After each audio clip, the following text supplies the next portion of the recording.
Everyone likes to make a huge deal about FOMC, but we already knew the outcome. Interest rates will remain exactly the same. In today's video, we'll be taking a look at the most recent Bitcoin price action. Hint, hint, nothing has really changed, but we'll also be taking a look at the collective altcoin market as well as Ethereum. Then we'll go over some news to see how it's affecting this market. If you enjoy the content, make sure to smash that like button and subscribe. Without further ado, let's jump right into the video. First of all, we had BlackRock making some bold predictions that the Federal Reserve will not lower interest rates.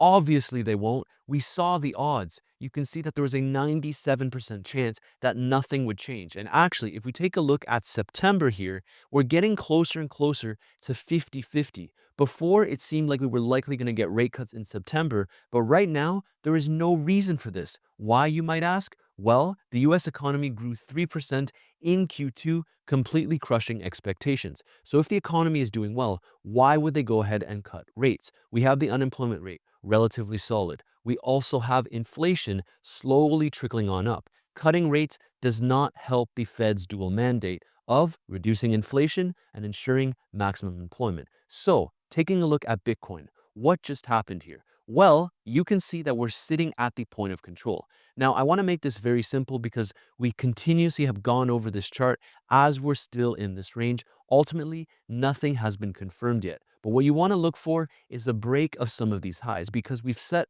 multiple highs now and they are all lower highs within this range. That being said, every single time that we've touched into the middle of this range, which is the point of control, you can see that we're getting some kind of reaction, trying to hold it as support. Just a few hours ago, we had a massive wick to the upside, then we came back down, and now we're really trying to hold this level as support.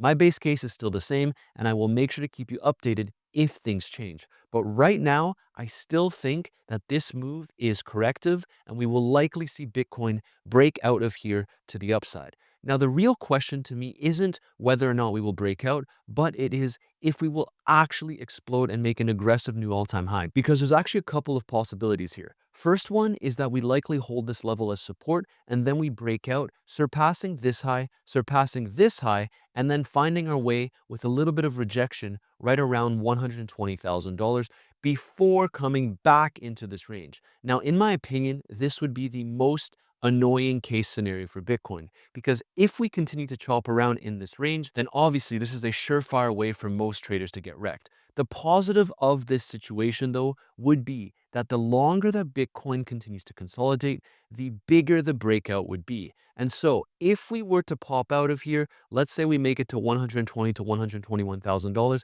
and then we get a little bit of rejection back into this range, and we continue to chop around here, then at that point, I do think that we could be seeing Bitcoin go much higher. However, I am honestly hoping for a different case here, and that would be for Bitcoin to have a confirmed move to the upside, breaking this 123K top, and then consolidating somewhere around the 130K region as altcoins could hopefully pick up. Now, I don't think that that's it for corrections for the cycle. Contrary to what most crypto influencers tell you, I don't think that we're just going to go up in a straight line. Yes, we can probably break out, but there will always be some revisits to the lows. Now, here I do want to also talk about the scenario that we addressed a couple videos ago, and that is if Bitcoin were to go ahead and break down here, I would ultimately be adding to my longs because I think that it is more probable here that we move to the upside. So if Bitcoin were to come back down to say the 116K region, I would likely continue to add to my Bitcoin longs,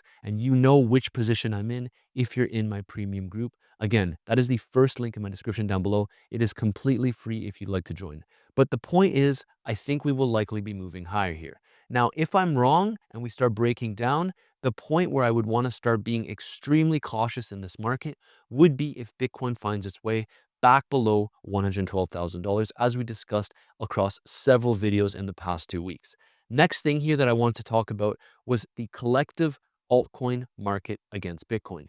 You can see that we did have this pop-up, but I always talked about how we would likely come back down to the range lows. Now, this isn't a new idea. We've been tracking this idea for quite some time. There are several people currently talking about it. One of them, for example, being Benjamin Cowan. This has been his base case for quite some time. And honestly, I tend to agree with him because I think that Bitcoin dominance will also continue to increase. That being said, this is why I limited my exposure to the altcoin market for now in terms of my spot portfolio to Ethereum.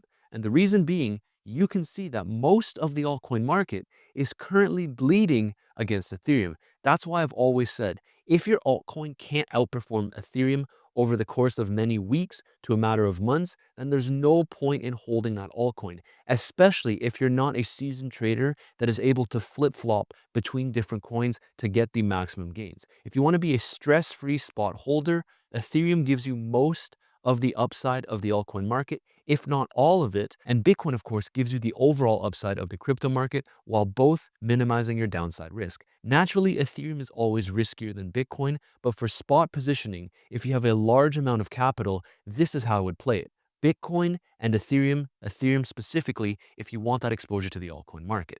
So we're seeing it. The charts are very clear. Most altcoins bleeding against Ethereum and Bitcoin dominance continuing to trickle on up. Now, I think that actually covers enough of the charts for today's video because nothing has really changed.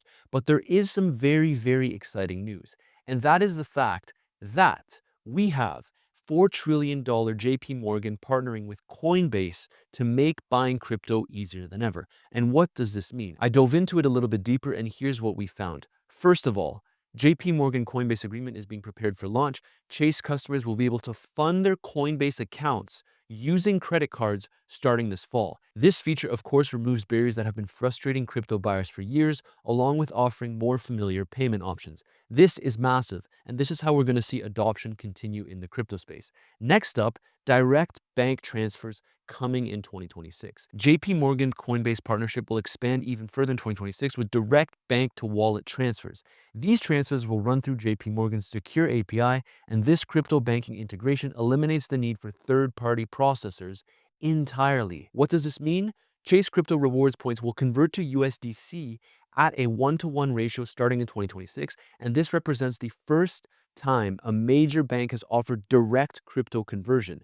The JP Morgan Coinbase feature delivers these rewards directly on the Base network. Now, if this isn't adoption, I don't know what is. If you've been in the space as long as I've been, which is almost a decade now, you'll know that this is absolutely massive, streamlining crypto adoption for all. Now, I think that this is only going to continue. Yes, we will still have some downtrends. I still think, for example, that we will also have a bear market, but ultimately, this is what we want to see in the space, more and more adoption. Next thing I want to talk about here, the White House crypto report, unfortunately today, came out and did not include details about the strategic Bitcoin reserve. It's a whole bunch of lingo that doesn't really provide us much guidance.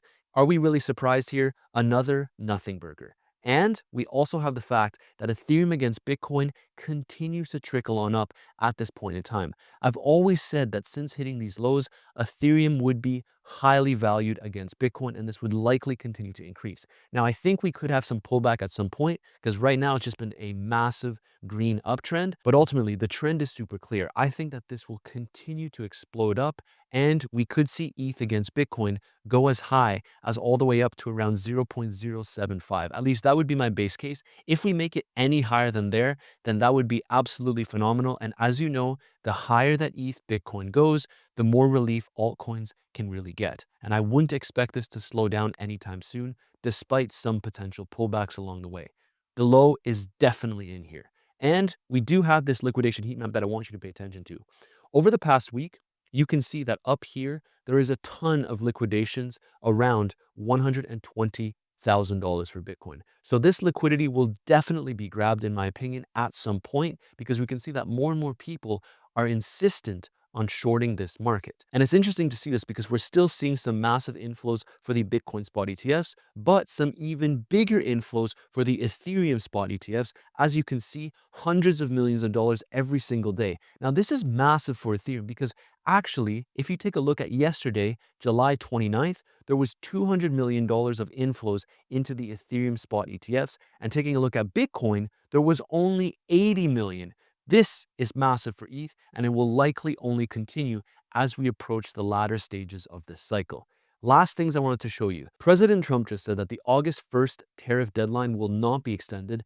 Meanwhile, though, this weekend, as we covered on the channel, the US and China extended their tariff deadline by another 90 days. What is he really getting at here? One thing that's very interesting with altcoins in the short term is that when we're on this side of the point of control, which again is this turquoise line on the chart, you'll notice that consolidation here usually means that Bitcoin dominance on the lower time frames drops ever so slightly and altcoins get relief. However, every single time that we get rejected at the top of this range and come back down and then sometimes get below the point of control, that is when altcoins continue to suffer. So honestly, even in this range, altcoins are not really outperforming Bitcoin that much. And as I said, when we get the breakout, whether that's to the upside or if I'm wrong and we move to the downside here, and even at the very worst start confirming below $112,000, Bitcoin dominance will likely continue to increase. And that's why I will always make sure that most of my spot positioning will be in Bitcoin, with Ethereum to get exposure to the altcoin market. So let's see what happens. And as we wrap up this video, remember you have the links in the description down below. If you'd like to trade crypto with me, you have Bluffin where you can get a $1,000 free bonus. Yes, there's still some spots available. All of the details when you click on this link. And we also have Weeks. With my link, you can earn a 25% fee reduction on all your trades, and you also automatically get VIP2. That is the third link in my description down below. And of course, the last one, my free Telegram community if you'd like to join. And that sums up today's video. The Fed leaves rates unchanged exactly as expected, and Bitcoin continues to chop around. Will we finally get the breakout? Are we going to see Bitcoin continue to dominate with Bitcoin dominance going up? Or are we going to continue to chop around in this range, shaking a lot of traders out? I know many of you are very bored right now, and trust me, it's not easy to make content in these kinds of market conditions, but I will do my best to keep you updated day by day. If you enjoy the content, make sure to smash that like button and subscribe, and I'll see you in tomorrow's video.